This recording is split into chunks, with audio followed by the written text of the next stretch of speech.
Bienvenidas y bienvenidos. Aquí estamos en un live más. Vamos a ir dando chance para que se vayan conectando. ¿Cómo están? ¿Cómo me les va? Ok, ahí ya vamos, ya se nos van conectando, doctora. Muchísimas gracias por estar el día de hoy con nosotros. Hoy nos va a acompañar una invitada de lujo y agradecemos mucho a la doctora Erika Escobar. Ella es pediatra neonatóloga y ella va a estar acompañándonos el día de hoy para hablar un poco sobre el tema del diagnóstico de autismo y cuál es el rol de las pediatras. ¿Cómo está, doctora? ¿Cómo se siente el día de hoy? Buenas noches, un gusto por la invitación, muy agradecida por estar en este espacio, por compartir con usted, porque es una familia que yo vine a ser ateo. Sí. Entonces, cuando vi el diario de Teo, o sea, me sentí muy emocionada porque recordé que hace años atrás yo le decía, tanto que usted sabe, tanta experiencia que tiene, hay que transmitirla a todas esas mamás que tienen miedo, que no saben qué hacer. Entonces, es un gusto realmente estar aquí.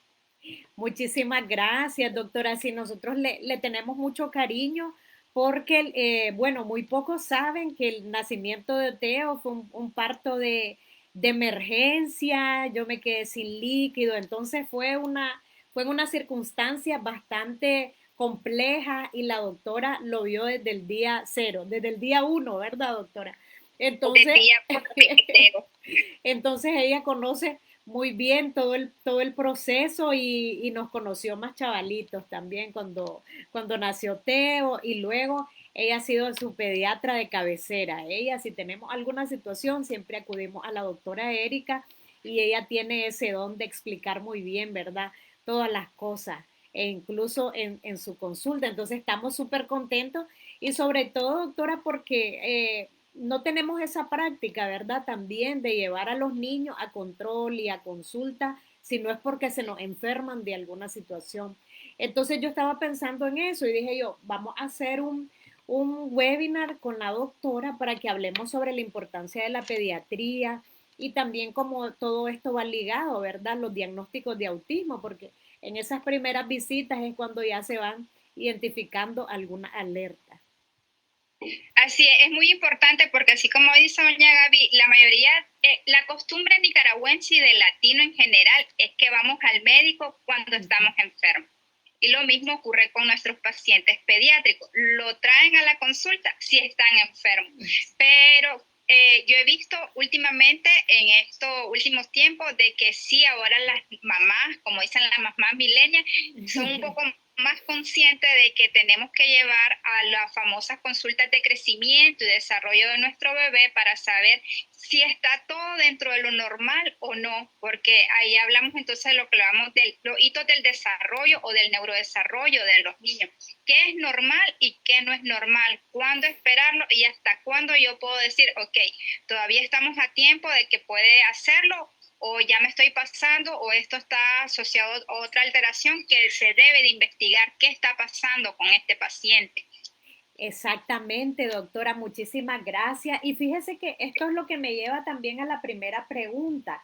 Entonces, en los primeros controles, ¿cuáles son esos hitos del desarrollo que usted como especialista va evaluando? ¿Qué cosas son las que se van revisando en esas primeras consultas?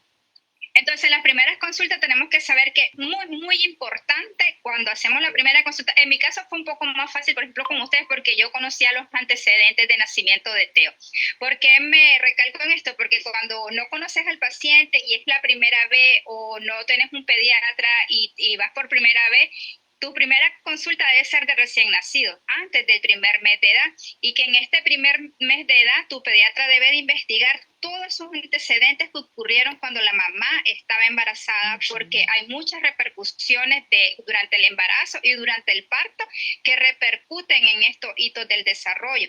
Porque, por ejemplo, de los 0 a 6 meses nosotros esperamos si ese niño se da vuelta solo, si comienza a sostener la cabecita entre los 2 y 3 meses de edad, que es lo que la mamá, ¿y cuándo va a sostener la cabeza? Y ya se va a dar vuelta.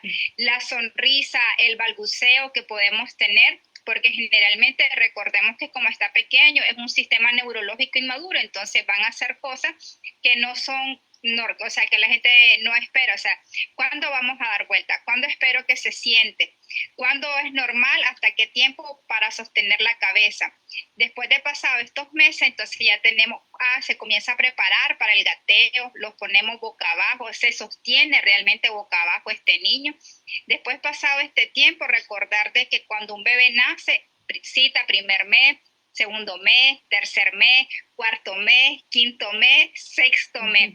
Y la gente, ala, todo eso, sí, todo eso, porque cada mes nosotros vamos viendo características propias del desarrollo, no solo los hitos del desarrollo, doña Gaby, sino los famosos reflejos del recién nacido o de los niños pequeños, como el reflejo moro, de succión, reflejos que hacen a nivel, o sea, para realmente darnos cuenta si el desarrollo neuromotor de este bebé está dentro de lo normal o no está bien.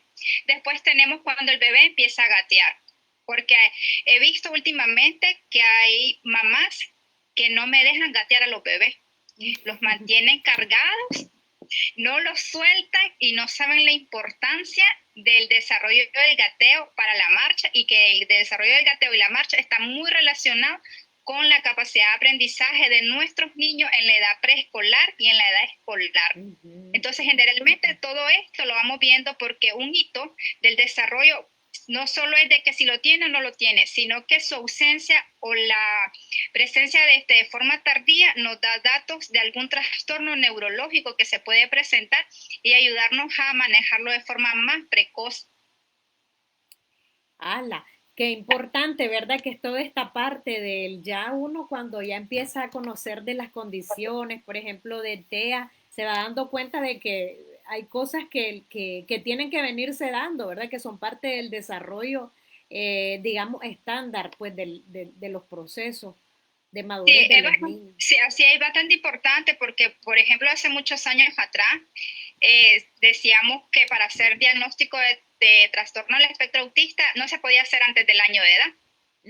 Y ahora sabemos de que sí existen ciertos signos ahí que nos pueden sugerir de que algo está ahí atípico en el desarrollo de este bebé y que le tenemos que dar mayor seguimiento y explicárselo a los padres por qué le estamos dando seguimiento. Por ejemplo, se ha demostrado que muchos niños pueden presentar movimientos repetidos antes del año de edad, movimientos de la cabeza, movimientos de las manos, y que de repente consideramos, no es normal, va a pasar, o sea, eso es normal.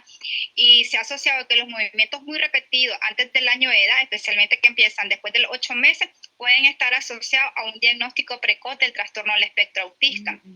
Antes se hacía el diagnóstico más tardíamente, 18, 2 años de edad, generalmente todavía es así, pero se puede sospechar desde antes del primer año de edad. Muchísimas gracias, doctora. Y oportunamente que esto también va ligado con la siguiente pregunta que yo tenía preparada para usted, y es el tema ese, ¿verdad? De cuáles son esas alertas que le llevan a usted, por ejemplo, como profesional, alertar a la familia. Entonces usted ya decía los movimientos repetitivos antes del año de edad. Y hay otras alertas que se pueden identificar, doctora, que usted ha visto en todo este Sí. proceso. Existen diferentes alertas hablando de las etapas, por eso hablábamos que la primera pregunta es muy importante del control de crecimiento y desarrollo. Recordar que cuando vamos a consultar a nuestros niños es una inversión para su salud futura, no solo que prevenir, es mejor que tratar cualquier problema o cualquier tipo de enfermedad. Entonces, antes del año de edad, los movimientos repetidos son uno, pero unos datos muy importantes actualmente es cuando iniciamos alimentación complementaria. De repente ese niño es demasiado selectivo, no le gustan ciertas texturas, olores, porque son niños que tienen a veces sensibilidades a los olores, a la forma, a los sabores. Entonces de repente relacionamos que no quiere comer porque no se lo estamos enseñando de forma adecuada. No, tal vez estamos dejando escapar algo sensorial en este paciente y dejamos que avance y no lo miramos como una alerta. Algo está pasando con este bebé, algo tiene que le tenemos que dar continuidad. Cuando pasa el primer año de edad, ya que pasamos otra etapa, que ya es un lactante mayor, ¿Qué pasa? Hay niños que gateaban, que comienzan a hacer marcha, que balbuceaban, que decían ciertas palabras, entonces comenzamos a tener aquella parte que dice, mi niño retrocedió, doctora. Fíjese que antes caminaba mejor, ahora ya no lo quiere hacer, ahora solo pasa dando vueltas, gira en un solo lugar, se queda viendo fijamente un objeto, que son los signos que nos pueden decir que podemos estar ante la presencia de un trastorno del espectro autista, se queda fijo en algo, algo le llamó la atención y ahí se quedó. Hacen movimientos repetidos con las manos, bastante característico que hacen mucho esto con sus manitos. También están los niños que caminan de puntilla, pero ojo, porque no todos los niños con TEA caminan de puntilla. Tenemos niños que caminan de puntilla, pero no tienen TEA. Entonces hay que estar también bien claro que, porque a veces ocurre que el papá llega, mire, fíjese que yo leí y vi de que los niños que caminan de puntilla tienen TEA. Y lo que tienen es un acortamiento del ligamento. Y una vez que los operamos, él ya camina normal sin ningún problema. Otro de los datos que nos pueden sospechar y que igual entra entre el primer año de edad y los 18 meses de edad es la adquisición del lenguaje. No hay adquisición del lenguaje adecuado que deben de tener para la edad. La socialización, muchos de los niños a veces les cuesta la socialización, son más con su familia o con la persona que es el cuidador y a ellos no les gusta relacionarse con otras personas que no sean sus cuidadores. Entonces, en cada etapa del desarrollo vamos viendo de que existen diferentes signos, o sea, datos que nos pueden decir que estamos ante un TEA, porque después hay niños que pueden llegar hasta los 2 años, 2, 3 años, que generalmente es donde se abarca una gran parte del diagnóstico de los niños con TEA, porque tenemos estas alteraciones, estos retrocesos del aprendizaje se nos vuelven para atrás. Wow, qué cantidad de cosas, ¿verdad, doctora? Y sobre todo que lo que usted dice, ¿verdad? Que aunque el tema de que caminen de puntilla es una alerta, no necesariamente, ¿verdad? Tienen que existir otra parte del conjunto, ¿verdad? Para que también la gente pues, esté clara. No me puede hacer una sospecha.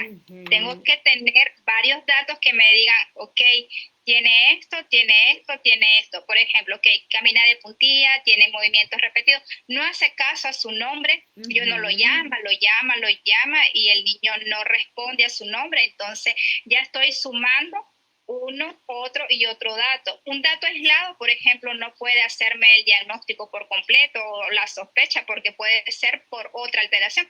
Acordemos que el TEA es una alteración del neurodesarrollo y no es la única alteración con que los niños pueden cursar. Existe en el mundo de neurología un gran abanico de patologías como patologías tal del neurodesarrollo que pueden cursar con este tipo de sintomatología también. Y recordar pues que el TEA no es una enfermedad y a veces sí existen enfermedades como tales que pueden cursar con algunas alteraciones neurológicas y no son TEA. Exactamente. Fíjese, doctora, que tenemos aquí, quiero irle leyendo también algunas preguntas y algunos saludos que le van haciendo. Bueno, la saluda doctora Jessica Mercedes, éxito, excelente aporte, la doctora Erika, claro que sí, estamos súper alegres de tenerla.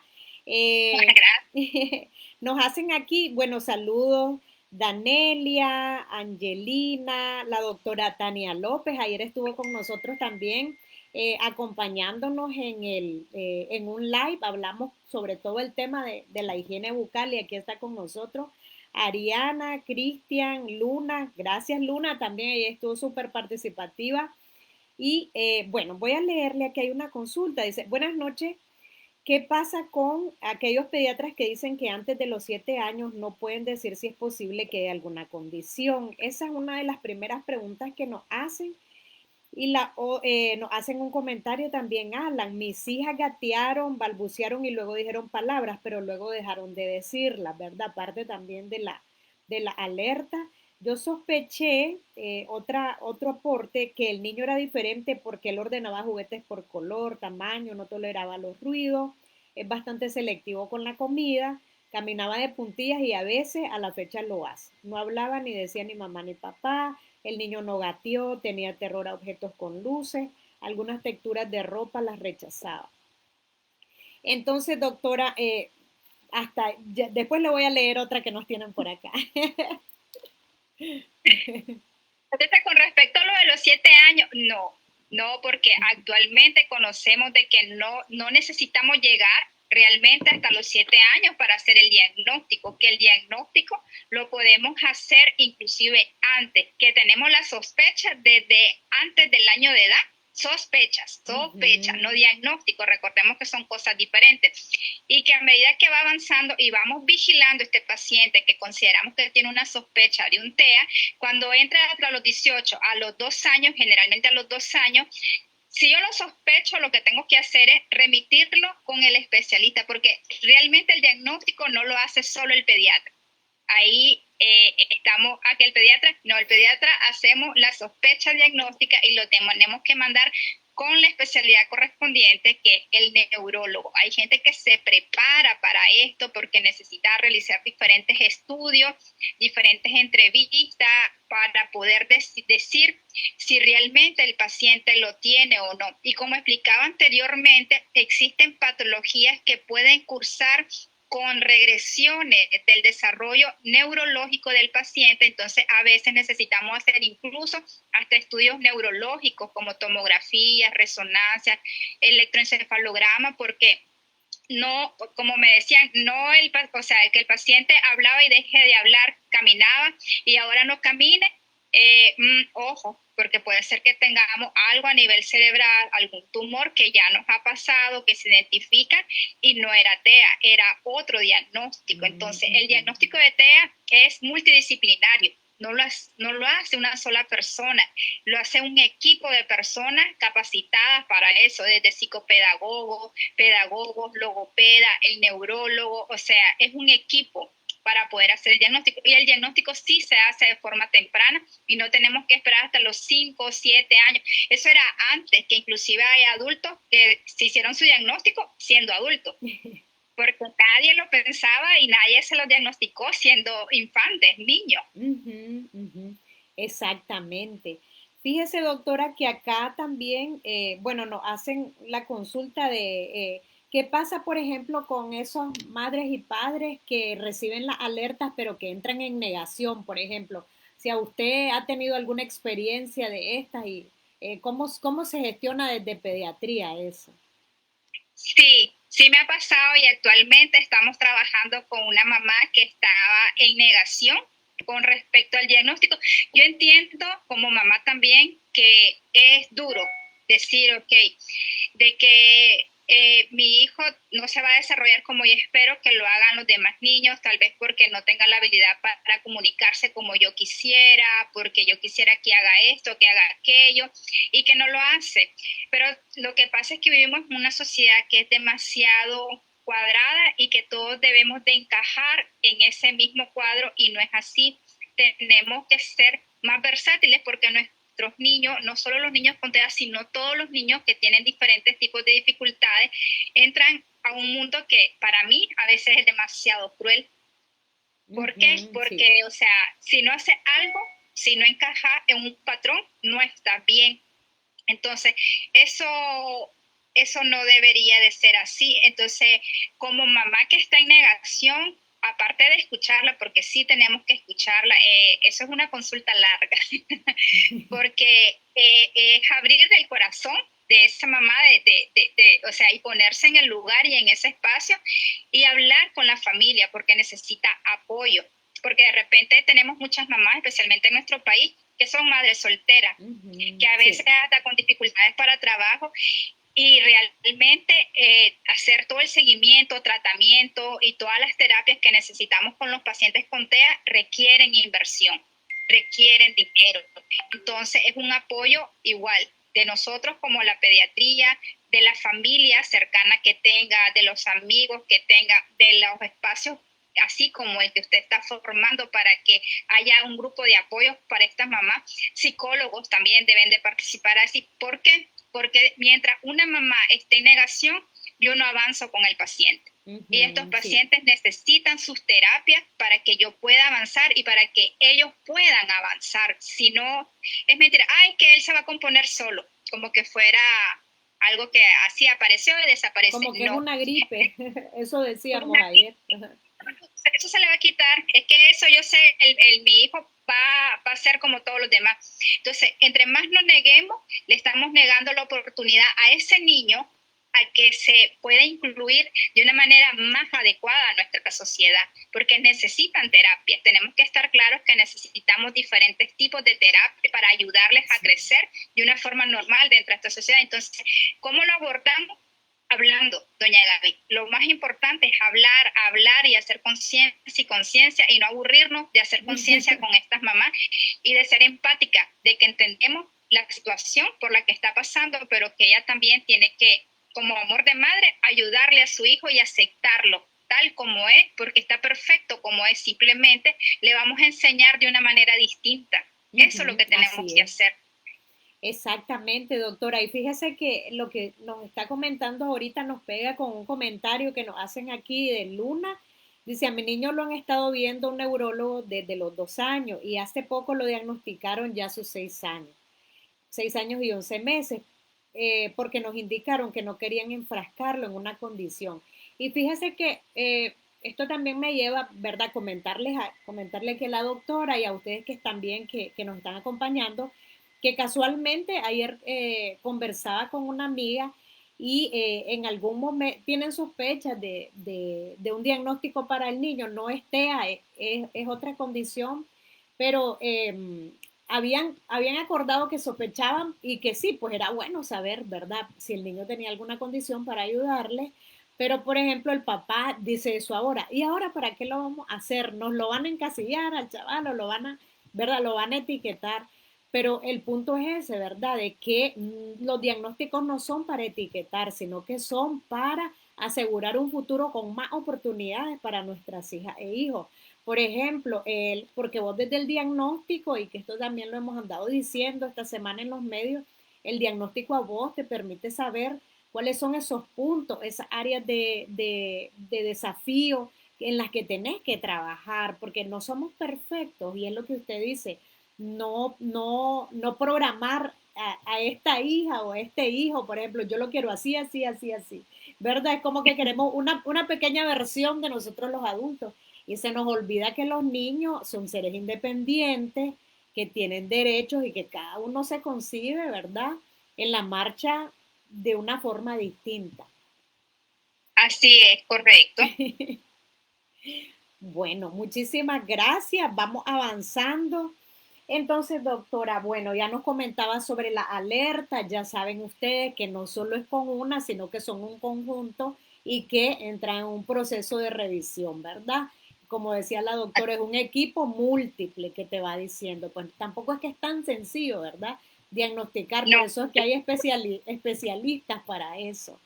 Doctora, yo quería saber si existe algún examen o herramientas que permitan como diagnosticar en términos, diagnosticar o alertar en esa cita de control de los 18 a los 24 meses. Es decir, ¿hay alguna cosa estandarizada, algún documento que se llena desde consultorio como, porque en otros países, bueno, no sé si aquí lo hacemos o si usted conoce otras experiencias de esas herramientas que se pueden llenar o esos exámenes que permitan pues convencer más a la familia, ¿verdad? Porque a veces eso es lo más difícil, dicen las terapeutas, a veces no es el proceso terapéutico con el niño o la niña, sino con los adultos. es con la familia.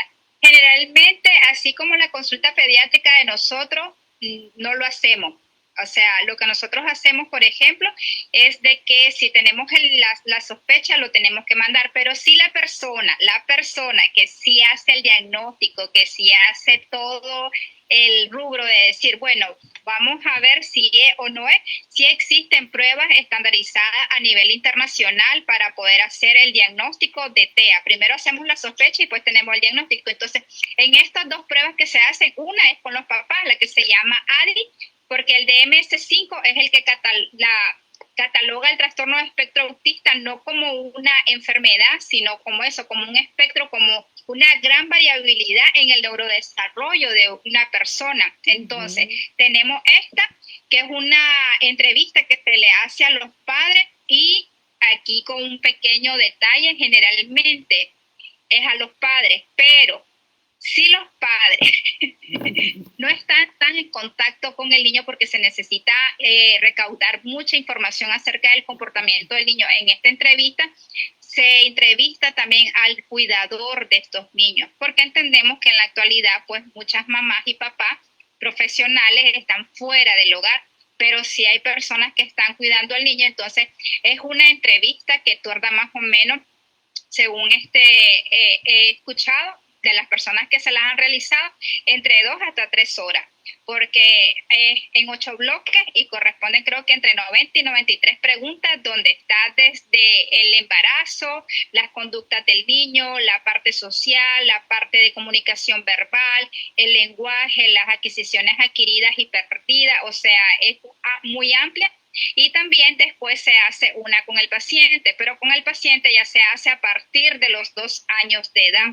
Y 2 años de edad no solo en edad cronológica, sino en edad mental, porque de repente tenemos niños que cuando les hacemos los estudios previos, porque hay diferentes pruebas psicométricas, psicológicas, donde valoramos la edad mental de los niños, y si el niño todavía no ha alcanzado la edad mental de 2 años, esperamos a que la alcance, y esa se llama la A22, que se hace para el niño. Y también aquí vemos, porque quien la realiza ve al niño en su ambiente, cómo se desarrolla, qué es lo que ha adquirido, qué es lo que ha perdido, y juntando las dos cosas hacen el diagnóstico, bueno, más todo lo demás que se debe de hacer si estamos pensando que puede haber alguna otra alteración en el paciente con otros estudios, pero generalmente para TEAS internacionalmente se utilizan estas dos pruebas, una que va dirigida a padre y otra que va dirigida al niño, pero la hace personas que están capacitadas para hacerla. No es que la doctora Erika Escobar la bajó de internet y la comienza a hacer. No, no es así.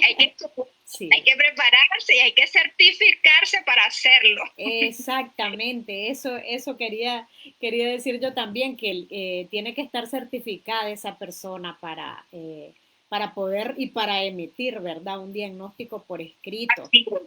Doctora, ¿existen algunos controles o seguimientos que son muy específicos para niñas y niños con autismo? Bueno, ahí depende de lo que queramos ver como controles, porque si queremos hablar de un control de niño sano, de enfermedad o algo así, tienen los mismos controles prácticamente que los niños que no tienen TEA. Porque en crecimiento y desarrollo muchos de los niños se desarrollan normales en su peso, en todo lo demás. Sí tienden a ser selectivos algunos, pero muy rara vez a caer a estados de desnutrición o algo así. Pero si ya vamos a hablar sobre la parte del desarrollo neurológico, sí, porque de repente podemos tener tenemos que entender que el desarrollo neurológico, social, conductual, de aprendizaje verbal, del habla de los pacientes con TEA es muy variable dependiendo del paciente. Que yo no voy a tratarlos a todos como si fueran toditos igual, porque no. O sea, hay una gran variabilidad en que unos son capaces de hacer esto, los otros no, los otros no. Entonces, va a depender mucho del paciente que yo tenga enfrente. No puedo encasillarlos en que todos voy a evaluar lo mismo, no. Porque cada paciente en su desarrollo neurológico y neuromotor lo hace de una forma distinta, así como hay pacientes que a veces no tienen la capacidad de comunicarse completamente, hay otros pacientes que sí lo hacen muy bien. Sí, no son capaces tal vez de socializar directamente o ser tan expresivo de ¿está feliz? Sí, pero no se le nota si internamente si él está feliz. Lo que pasa es que estamos acostumbrados a que tenemos que sonreír para que digan, sí, está feliz. Entonces, cada paciente se le da un seguimiento distinto dependiendo del paciente. Y como decía anteriormente, es un seguimiento que lo hacemos en conjunto. O sea, generalmente esta parte la ve en conjunto el neurólogo y el psicopedagogo y así cada especialidad la va viendo. Porque te va diciendo, mira, tenemos que ahora enfocarnos en esta área, en este paciente. Entonces vamos a enfocarnos en área verbal, en área de socialización. Este tiene alteraciones sensoriales. Vamos a tratar estas alteraciones sensoriales para que este niño se alimente de mejor manera, para que la ropa no le moleste, para que pueda ir a la playa porque les molesta la arena, sentir esa sensación de arena pegajosa, no les gusta. Y la idea es lo mismo que dijo doña Gaby, que nuestros niños con TEA interactúen con el mundo, que sean capaces de estar igual que todos los demás, disfrutando de todo lo que los demás pueden hacer. Ujú, exactamente. Sí, ¿verdad? Es como ir, con la doctora estábamos hablando antes de conectarnos sobre el tema de la comida y usted lo mencionaba. Entonces, por ejemplo, esas son, bueno, nuestras niñas y niños, el tema de la alimentación, ¿verdad? Es fundamental y se va revisando, ¿verdad? En las consultas. Pero con la doctora estábamos hablando sobre el tema este de los problemas de alimentación y de la selectividad, porque por ejemplo, mi hijo Teo no tiene problemas con la comida, más bien tenemos que decirle, Teo, bájale un poquito, detenete porque come bastante y le gusta mucho la comida, le gusta de todo.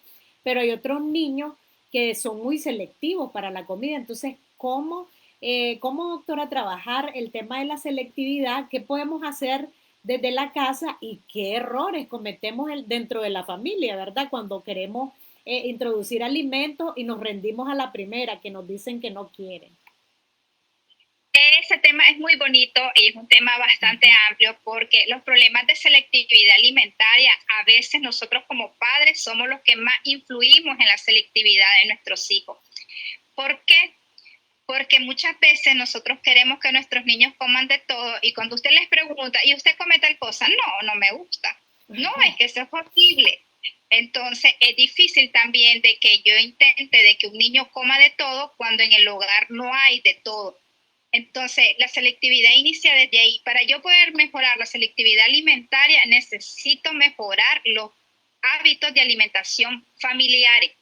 Porque si los papás no están conscientes de que necesitamos alimentación más variada en estos niños, que yo necesito que ellos en su refrigeradora haya más fruta, haya más vegetales, haya más granos integrales, y no cambio eso, muy difícilmente el niño lo va a poder aceptar, porque algo muy importante que usted dice, nos damos por vencidos a la primera. Ay, es que no le gustó el huevo, entonces ya no se lo sigo dando. No, porque no es así, porque está muy claro de que sí, aunque ellos tienen su parte sensorial, que algunos pacientes, no todos, la tienen alterada porque de repente la sensación tocar molesta, porque el olor lo sintieron demasiado fuerte, porque los olores no los toleran bien, tenemos que trabajar esa parte.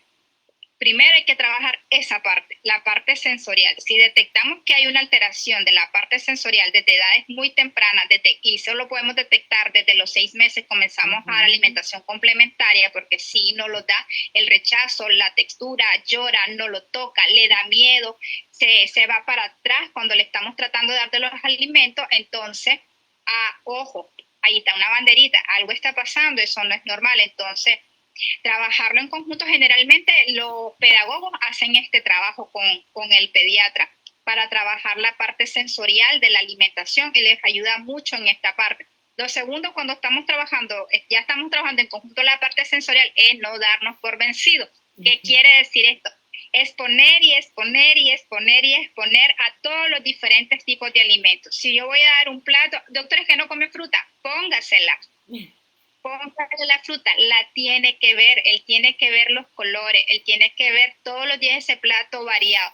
Si yo solo lo dejo, es que solo le gusta el espagueti y solo le doy espagueti, más selectivo se va a volver su hijo. Tenemos que exponerlo. Ay, es que yo estoy aburrida, que me lo tire. No nos aburramos, porque en la persistencia va a estar el éxito de nuestra alimentación. Entonces, por eso le explicaba antes de entrar al Zoom, de que le decía que tenemos que exponerlo más de 15 veces a un niño, a un alimento en diferentes ocasiones y en diferentes texturas para decirme, ya no, me doy por vencida. ¿Cuántos papás realmente exponen a sus hijos a estas 15 exposiciones? Si yo le pregunto, muy pocos. Entonces, para tener éxito, identificar si tengo algún trastorno sensorial de la alimentación y comenzar a manejarlo con la persona indicada. Y dos, generalmente tomar las medidas que son la exposición continua, la variabilidad de los alimentos y que en el hogar hay un ambiente adecuado para la alimentación de ese niño. No obligarlo a comer, porque entonces va a tener más rechazo a la alimentación. Y está demostradísimo que si los pacientes en 20, 30 minutos no comieron, déjelo tranquilo. Quítale ese plato, relájese y déjalo que vaya a jugar, porque no lo va a comer. Ya no va a comer, ya su cerebro dijo no, hasta aquí. Entonces tenemos que entender también esas señales y cuando él tenga hambre, vamos a intentarlo de nuevo. Es un proceso. Y como Sí. todo proceso, es lento. No lo podemos hacer rápido y no lo podemos obligar. Le tenemos que enseñar. Muchísimas gracias, doctora. Mire, aquí yo también quería hacerle la pregunta sobre si hay algunas vitaminas muy específicas que usted recomienda para las niñas y niños con TEA. Por ejemplo, nosotros, bueno, usted sabe, no tenemos bastante tiempo de que Teo ingiere, por ejemplo, la omega 3 y también la DMG que trae la vitamina, la B10, ¿verdad? Sí, Sí, la B10. B12. B12, perdón, la B12. Digamos que, por ejemplo, en el caso de Teo Damián, o sea, él le funciona súper bien, son vitaminas súper buenas. Bueno, usted va a poder explicarlo eso mucho mejor. Pero en el caso de él, digamos, tiene una jornada bien intensa. Nuestros chicos y chicas, como están en procesos terapéuticos, a veces es bien fuerte, pues todo el proceso que llevan y es cansado para ellos. Entonces, ¿qué vitamina usted recomienda, por ejemplo, para que le funcionen a los niños? Hay unas muy específicas, por ejemplo, Teo usa esta, la B12 y la omega 3, o sea, tiene años con esa y le ha ido súper bien. Pero hay otras, doctora.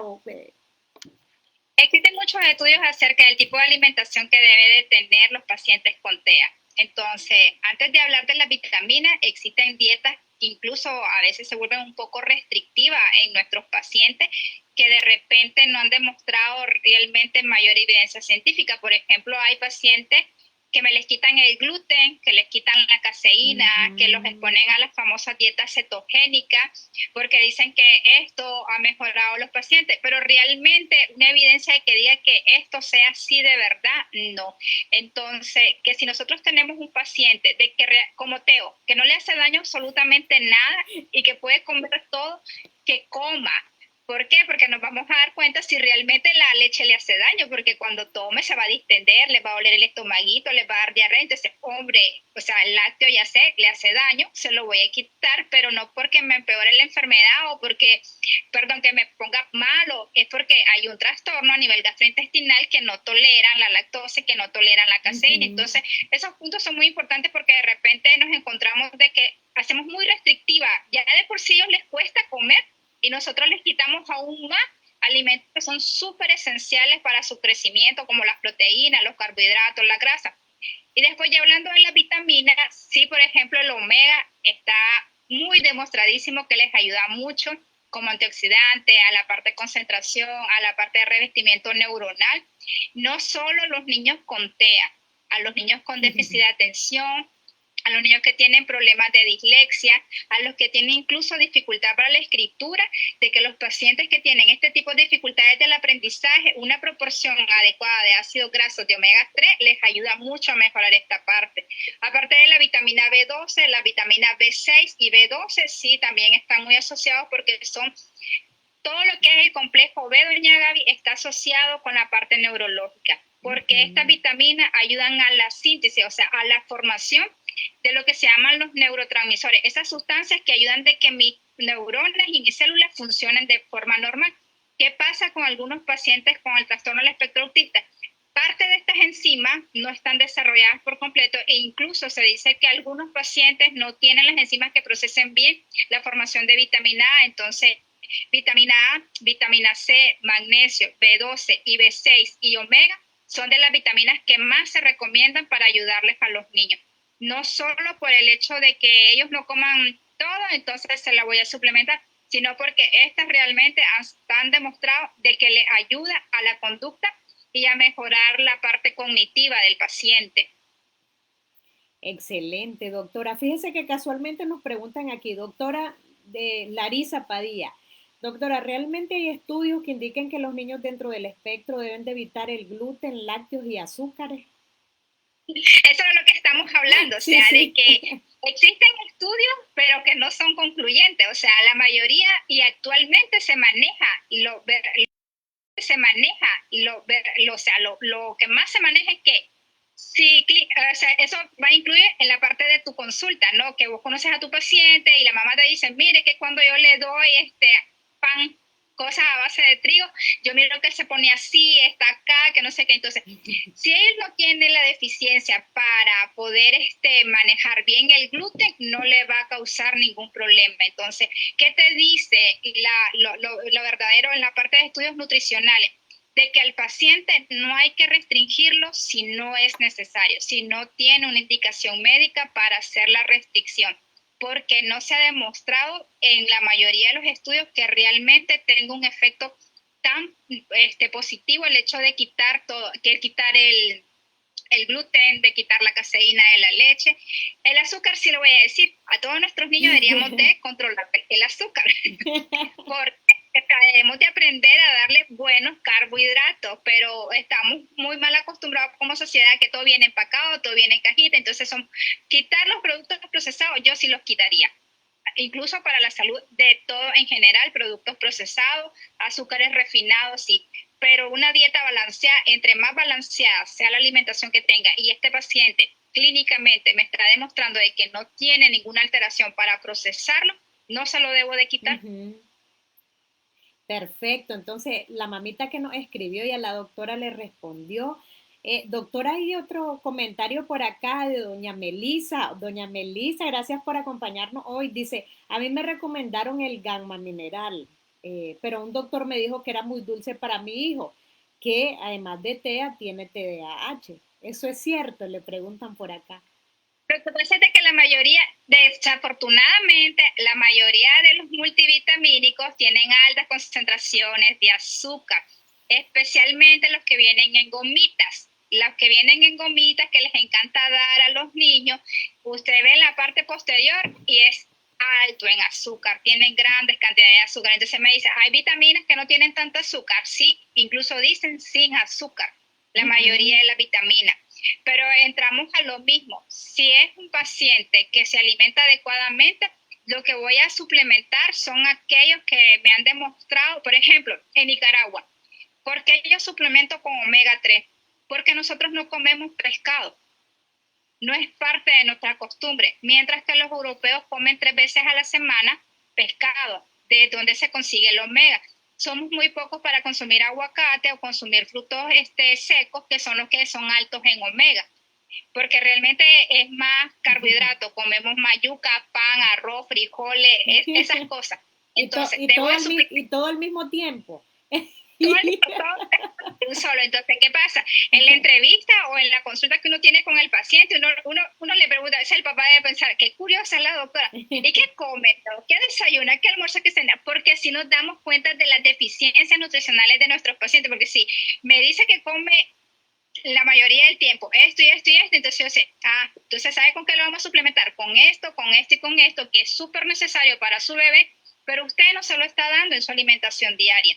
Tenemos una deficiencia por poca ingesta nutritiva en su dieta normal. Entonces es así como debemos de hacer la suplementación.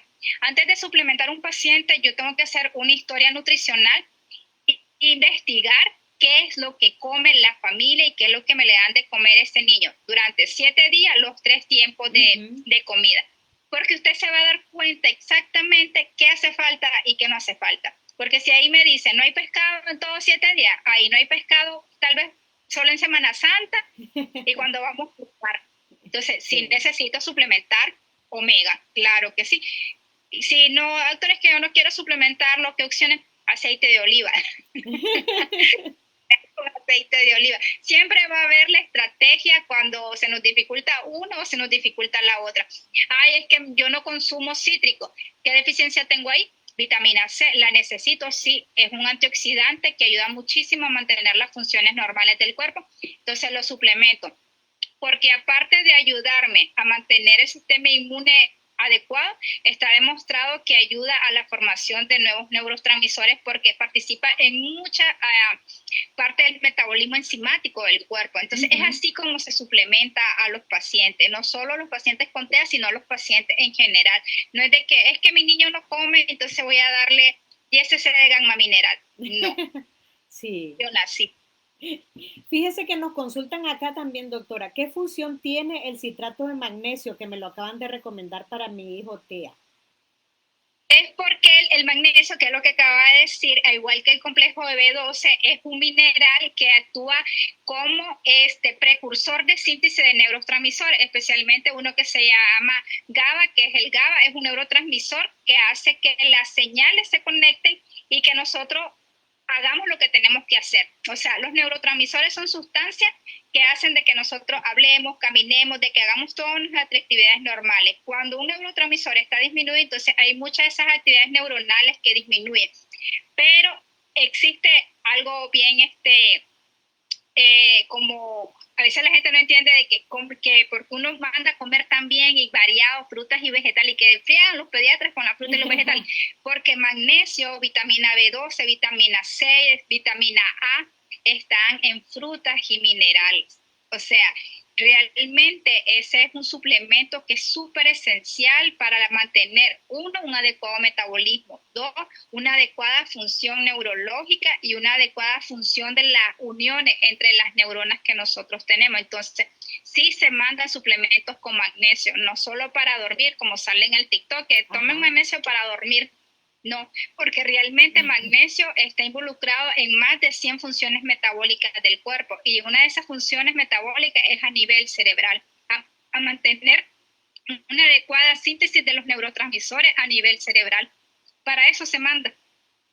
Y fíjese que casualmente, ahorita pegándolo con lo que mencionaba del sueño, hay un papá que nos pregunta aquí, Lester Antonio, ¿qué recomienda para mejorar el sueño? ¿Cómo hacer que un niño alcance un sueño profundo en horario nocturno? He intentado con melatonina, pero no hay mejora. Yo creo que uno de Dele los grandes magnesio. errores es educar a nuestros niños para dormir. Aunque la melatonina sí es una sustancia natural que produce normalmente el cuerpo para que nosotros podamos dormir, el problema es que nosotros programamos a nuestros hijos. Y si yo programo a mi hijo para dormir, tiene que tomar algo, lo programo para una nueva adicción. Que me dicen, la melatonina no es adictiva. Cualquier cosa que yo esté tomando para hacer algo, se me vuelve una adicción. Entonces, lo ideal es que hagamos estrategias de sueño. ¿Cómo se hacen las estrategias de sueño? Generalmente desde la etapa temprana de la edad. Entonces, ¿qué es fácil? No tampoco, porque necesitamos un ambiente adecuado para que el niño pueda dormir. No debe de haber bulla al momento. Primero debo tener la rutina, cuando vamos a hacer la rutina, uno, establecer un horario para dormir. Si yo digo, vamos a dormir a las 8, todo el mundo en esa casa cierra operaciones a las 8 de la noche. Vamos a bañarnos, vamos a cepillarnos los dientes, vamos a leer algo, o sea, hablando de rutina, todos los días hacer lo mismo, para que el niño entienda que en ese momento es el momento de dormir. Doctora, pero eso no funciona, funciona con constancia, pero lo hacemos 1 o 2 días y se nos fue la constancia. Entonces, por eso es que no funcionan las rutinas de sueño, porque no todos cooperan en el hogar, esa es otra cosa, porque llega tal vez el papá y dice, ay, pero yo trabajé todo el día, me toca ver mi novela, mi película, mi noticia, entonces andate al cuarto con el niño. No, o sea, si realmente que queremos que funcione esto, es un trabajo en equipo. Todos nos tenemos que poner de acuerdo y decir, bueno, nos vamos a sacrificar unas 2, 3 semanas, pero lo vamos a lograr como familia y en equipo. Pero no recomiendo realmente el uso de melatonina en la infancia. Inclusive hay varios casos reportados de intoxicación por melatonina. O sea, no debemos de estarlos medicando, o sea, porque al final es un medicamento. Todo lo que yo dé, al final, termina siendo un medicamento. Y aunque es natural, sí es natural, pero es un medicamento. Que a medida que se va adaptando el cuerpo, voy a requerir más dosis, más dosis, más dosis. Entonces, que eso estoy medicando al paciente al final y lo estoy programando para que si yo pueda dormir tengo que tomar melatonina, pero ¿qué va a pasar después? Voy a necesitar algo que sea más fuerte. Y después vienen los otros medicamentos que se vuelven adictivos y que son adictivos definitivamente. Entonces no sería una recomendación que yo personalmente haría viendo cómo crecemos en este medio donde si no hacemos algo, si no estamos tomando algo, no estamos bien. Podemos hacerlo de forma más natural, pero como le digo, es un trabajo en equipo. Si no trabajamos en equipo, no funciona. Y de perseverancia y de constancia y saber que no todo lo bueno es instantáneo. Así es, doctora. Fíjese que, por ejemplo, nosotros Es lo que decimos en el diario de Teo, que digamos, con la experiencia que nosotros hemos tenido con Teo Damián, queremos inspirar a la gente y también les decimos que hay que ser constantes y hay que tener disciplina, porque muchas veces queremos que los niños se vayan a dormir, pero es lo que usted dice, ¿verdad? Es como también nosotros nos disponemos, organizamos una rutina para hacerlo. No sé, quizás yo voy a contar un poco sobre lo que hacíamos nosotros. Por ejemplo, con Teo Damián hacíamos rutina de sueño, él ya está más grande, pero la hicimos por muchísimo tiempo, entonces fuimos variando. Por ejemplo, apagábamos luces y yo le ponía cuencos tibetanos. Yo no sé si aquí alguien conoce eso, pero digamos, con los cuencos empezábamos como a explicarle a él ya sabía que era, vamos al proceso de dormir. E incluso hacíamos los cuencos, bueno, primero leíamos algo y luego hacíamos la parte esta de los cuencos. Ahora que él ya está mucho más grande, entonces lo que hacemos es que hace un poco de meditación. La meditación les cuento que ahorita no le hemos hecho estos días, pero también eso funciona, es decir, como incorporar una actividad que le permita al niño desconectarse y saber que ya va a dormir. Lo otro que también hay que evitar es el tema de los aparatos. Hoy casualmente estaba viendo, o sea, de la tecnología, el iPad, del celular. Es decir, cortar eso ya. 6 de la tarde, no es posible que un niño esté con un aparato o consumiendo alguna cosa de esa, porque eso también los pone en otro estado. Y digamos, Sí. como la recomendación que yo también podría dar es el tema de que a los niños hay que incorporarles algún tipo de actividad física, algún tipo de deporte en el día, y esto también se lo recomendamos a una mamá y le ha funcionado, es decir, cómo los niños tienen algo, o sea, que vayan en bicicleta a la manzana antes de irse a acostar.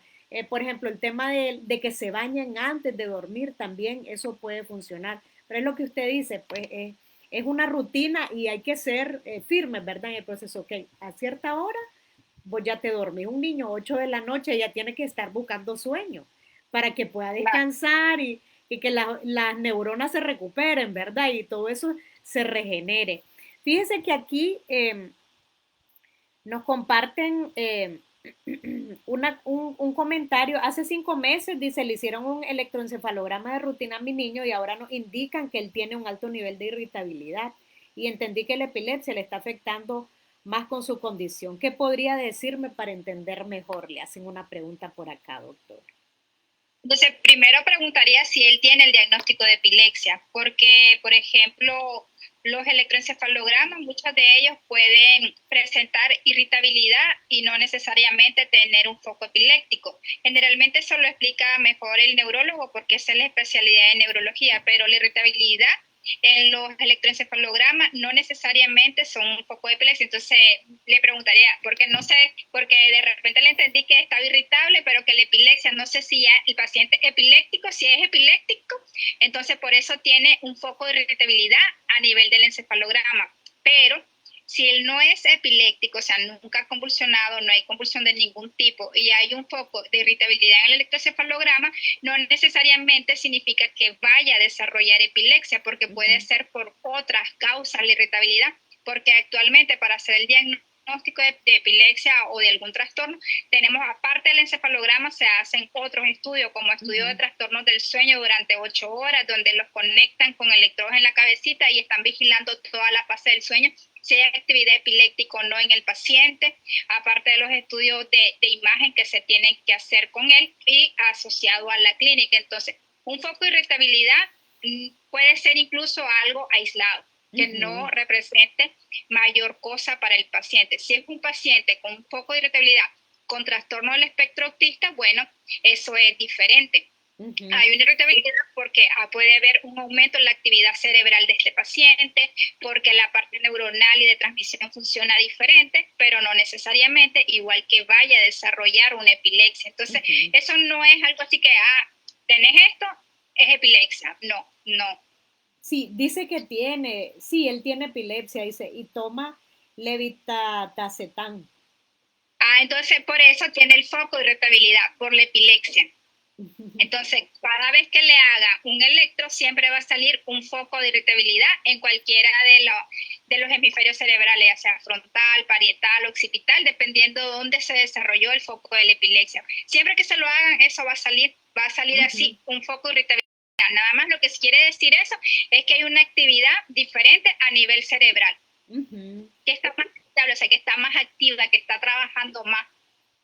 Doctora, ¿qué recomendaciones puede dar usted previo a la cita con la pediatra? Hay algunos niños que les da un poco de miedo la consulta por una u otra razón. A veces a algunos les da miedo la batita blanca. ¿Qué recomendaciones le puede dar a la familia previo a la cita? Bueno, primero, para que no nos tengan miedo, no incentivarle el miedo a los pacientes, porque hay una mala costumbre de, si te portas mal, te voy a llevar a la doctora para que te inyecte. Entonces, ya vamos generando una imagen negativa acerca del doctor. Lo otro es la secuencia con lo que nosotros vemos a los pacientes. Por ejemplo, uno de mis últimos pacientes que tengo que tiene trastorno del espectro autista ya tiene 3 añitos. Al inicio nos costaba mucho, pero era fue un trabajo, lo fuimos trabajando con él, tranquilo, no tengas miedo. A veces si las luces le molestaban, bajábamos las luces, tranquilo, no pasa nada. Para algunas cosas sí las necesitamos, para otras no las necesitamos tanto. En esa parte, a medida que él va creciendo, como me va viendo, no me tiene miedo. Ahora él hace, vamos a revisarte la boca, vamos a revisarte. Y él solito, tiene 3 años ahorita, y él solito hace todo. No se porta así con nadie más, pero me ve desde que nació. Siempre ha habido ese sentimiento, entonces es más fácil. Pero es difícil realmente que le diga qué vamos a hacer para que no me tenga miedo, no. Porque si él no está relacionándose constantemente con sus médicos, con las personas de su terapia, les va a tener miedo. La otra no va sino a los padres, sino a los médicos. A veces, como médicos, somos como muy bruscos con el paciente, y el paciente pediátrico hay que tenerle paciencia, hay que estar ahí, hay que ponerse a su nivel, hay que tratar de entenderlo, hay que hablarle de una forma que él no me vaya a tener miedo, hay que jugar mucho con él antes de examinarlo, porque si ven, sentate, vamos a examinarte a la camilla, te voy a tocar, no. Y a veces con el bebé cargado a la mamá, porque ahí es donde él se siente seguro. Si él se siente seguro ahí, y ese es su espacio de seguridad, hay que respetar ese espacio de seguridad también. Entonces, a veces la recomendación es bidireccional. Para la familia, por favor, no incentivar el miedo de nuestros niños. El pediatra no es malo. Sí, exactamente.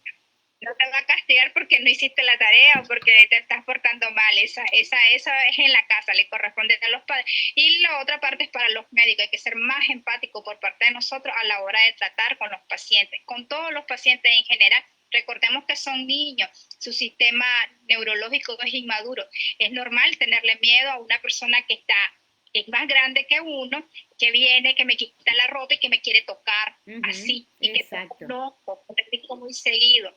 Entonces, hay que tener esas dos direcciones. El pediatra debe ser empático y ponerse en ese espacio del niño y entenderlo. Y los papás ayudarnos a que no nos deben de tener miedo, que vamos donde tu amiga, tu amigo, que te quiere curar, que te va a hacer tal cosa. Enseñarles. Todo, ellos aprenden, son muy inteligentes, captan súper rápido. Nosotros somos los que a veces somos duros para entender que los niños captan rápido todo lo que nosotros vamos a hacerles. Exactamente. Doctora, ya para ir finalizando, nos consultan por acá, ¿qué experiencia ha tenido con medicamentos alternativos para TDA, como por ejemplo terapia floral y el mentat de Himalaya?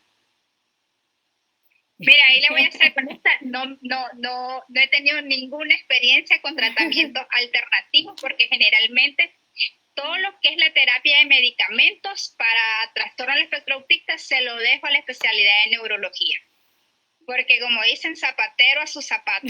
O sea, que si la meditación, sí, hay que enseñarlo, o sea, son terapias alternativas de ese tipo. Pero si hablamos de la parte de medicamentos, Eso generalmente, y uno como pediatra debe tener claro, yo no puedo andar recetando cosas que no son de la especialidad de pediatría general. Para eso hay una subespecialidad que se llama neurología pediátrica y ellos son los expertos en esa área por la dosis, por los efectos adversos, por las interacciones, porque un medicamento tal vez natural puede interferir con el mecanismo de acción de un medicamento farmacéutico. Entonces, así es que yo le voy a subir la dosis porque no estoy de acuerdo con la que el neurólogo le dejó. No, llamo al doctor y le digo, mira, fíjate que esta dosis estamos bien, que no sé qué, sí, es porque quiero tal cosa.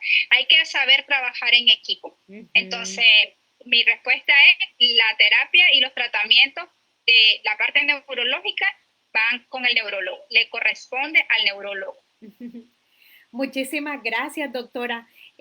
Bueno, luego voy a dejarles aquí en los comentarios el contacto porque están preguntando cómo la pueden encontrar a usted, doctora, y le envían saludos y le agradecen todas las aclaraciones que nos ha hecho el día de hoy. Y nosotros personalmente desde el Diario de Teo también le agradecemos mucho. Muchísimas gracias por habernos hecho un tiempo y por haber ayudado a que las familias puedan entender la importancia, ¿verdad?, de todos esos procesos de revisión y que no solo vamos por enfermedad, que la doctora lo ha dejado bastante claro, ¿verdad? Sobre todo con nuestros niños para que se familiaricen. Claro que sí, muchas gracias por la invitación. Muchas gracias, doctora. Nos vemos entonces, nos vemos mañana y mañana vamos a estar hablando con el doctor Pablo Emilio Navarrete, él es neurólogo y mañana seguimos profundizando. Okay, muchas gracias, buenas noches. Buenas noches. Ya.